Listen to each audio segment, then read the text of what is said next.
Assalamualaikum warahmatullahi wabarakatuh.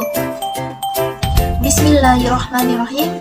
Alhamdulillahirabbil alamin wassalatu wassalamu ala asrofil anbiya wal mursalin sayyidina wa maulana Muhammadin wa ala alihi washabihi ajma'in, amma ba'du. Puji syukur kita panjatkan kehadirat Allah Subhanahu wa taala atas segala limpahan rahmat, taufik serta hidayahnya. Alhamdulillah, kita dalam keadaan sehat walafiat.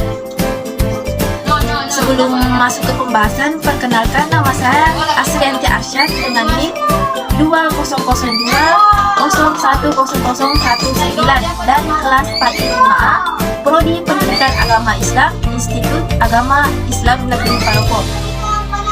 Sebelumnya, saya ucapkan terima kasih kepada dosen pengampu Bapak Dr. Bustanul Iman, MA. Pada kesempatan kali ini, saya akan memaparkan hasil makalah saya yang berjudul Konstruksi Tes. Halo teman-teman, ada yang tahu tidak apa itu konstruksi tes?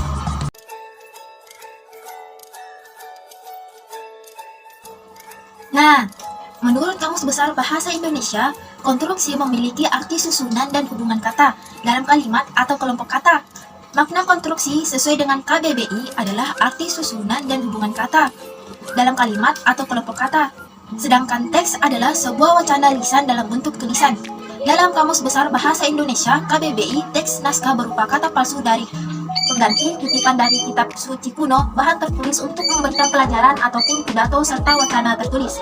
Jadi, konstruksi teks adalah seperangkat tes hasil belajar. Apakah seperangkat tes hasil belajar tersebut layak sebagai tes yang baik dalam arti valid, objektif, dan praktis?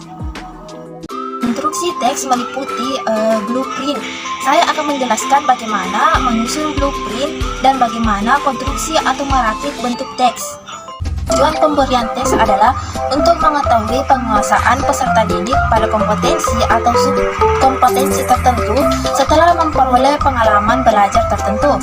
Penguasaan ini dapat diartikan sejauh mana peserta didik mampu memahami atau mungkin menganalisis materi tertentu yang telah dibahas di ruang kelas.